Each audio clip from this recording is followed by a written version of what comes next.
नमस्कार दोस्तों, मेरा नाम प्रशांत शर्मा है और आप सभी का स्वागत है मेरे यूट्यूब चैनल पर। और मैं आशा करता हूँ कि आप सभी स्वस्थ होंगे और आपके जीवन में प्रभु श्री राम के आशीर्वाद से सब कुछ मंगलमय चल रहा होगा। चूँकि दीपावली का त्यौहार है जो कि एक उत्सव के रूप में समस्त भारतवर्ष में मनाया जाता है, तो स्वाभाविक रूप से आज हम उसी विषय पर कुछ चर्चा करेंगे, जिसके संबंध में मैं आपके समक्ष अपनी कुछ बातें रखूँगा और उसी के बारे में हम अपने विचार उस पृष्ठभूमि के आधार पर रखेंगे। चलिए, सबसे पहले मैं आपसे बात करता हूँ कि जो दीपावली का त्यौहार है, जो पूरे भारतवर्ष में हर्षोल्लास के साथ मनाया जाता है, दीप का त्यौहार है, तो ये किस आधार पर, किस कारण से वर्षानुवर्षा ये चला आ रहा है और हम इसे एक उत्सव के रूप में इसे मनाते चले आ रहे हैं। चूँकि ये त्यौहार भी है और एक उत्सव के रूप में भी है। इसके बारे में भिन्न भिन्न प्रकार की किंवदंतियाँ हैं कि दीपावली का त्यौहार क्यों मनाया जाता है और किस रूप में मनाया जाता है। तो यदि हम धर्म के अनुसार बात करें तो हिंदू धर्म में, उसके अतिरिक्त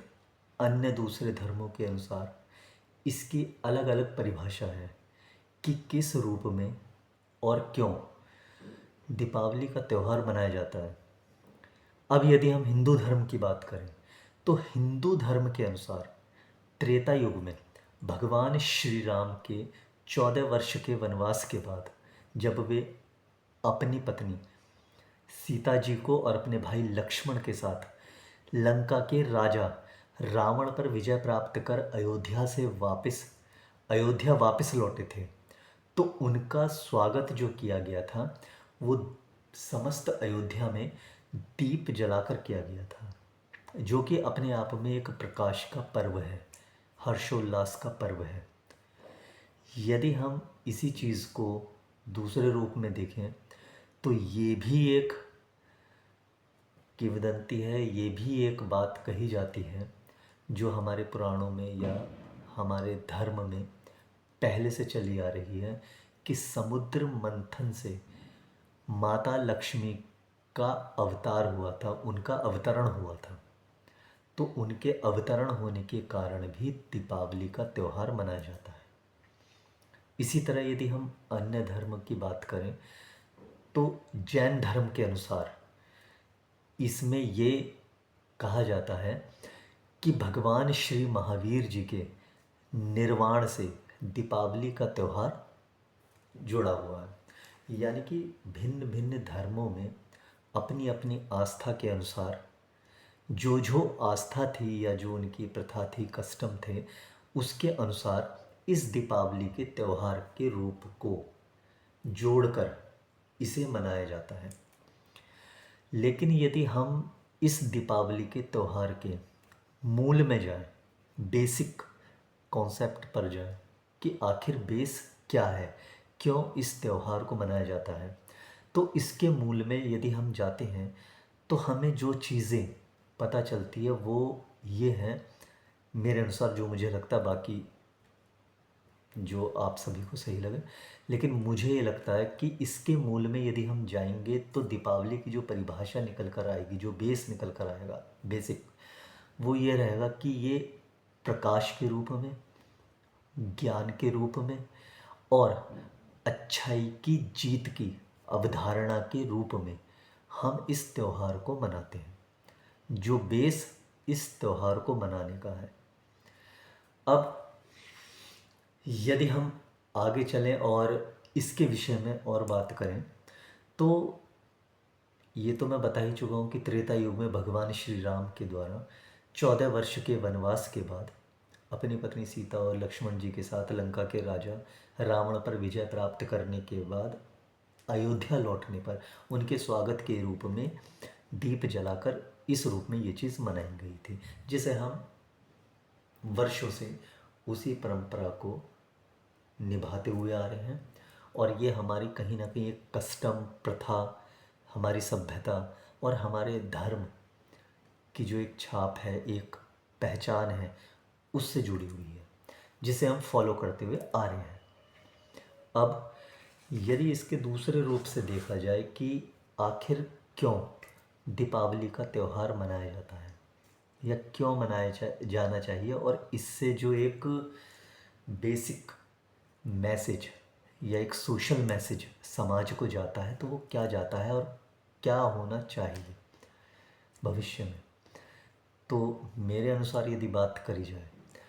तो दीपावली जो बेसिकली है वो सिर्फ इसी रूप में है कि बुराई पर अच्छाई की जीत। अब बुराई पर अच्छाई की जीत के रूप में किस रूप में? भगवान श्री राम ने सत्य का साथ दिया, हमेशा सही जो कार्य रहा उस सही कार्य को आगे बढ़ाया, और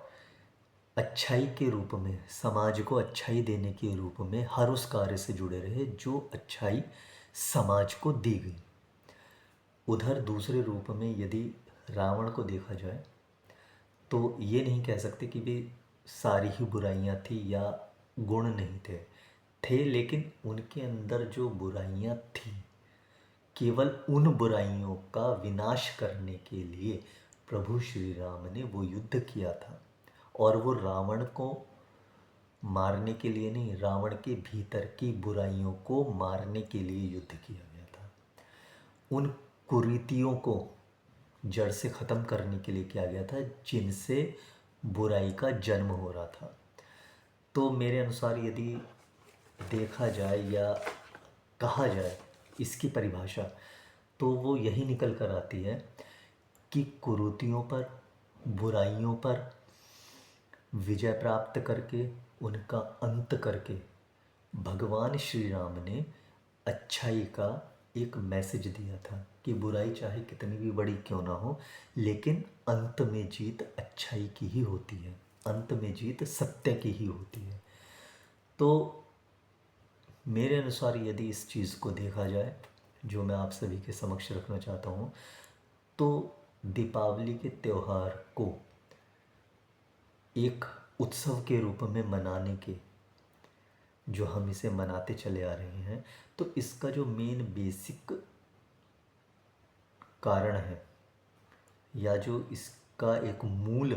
तत्व है जो हमें समझना चाहिए, वो यही है कि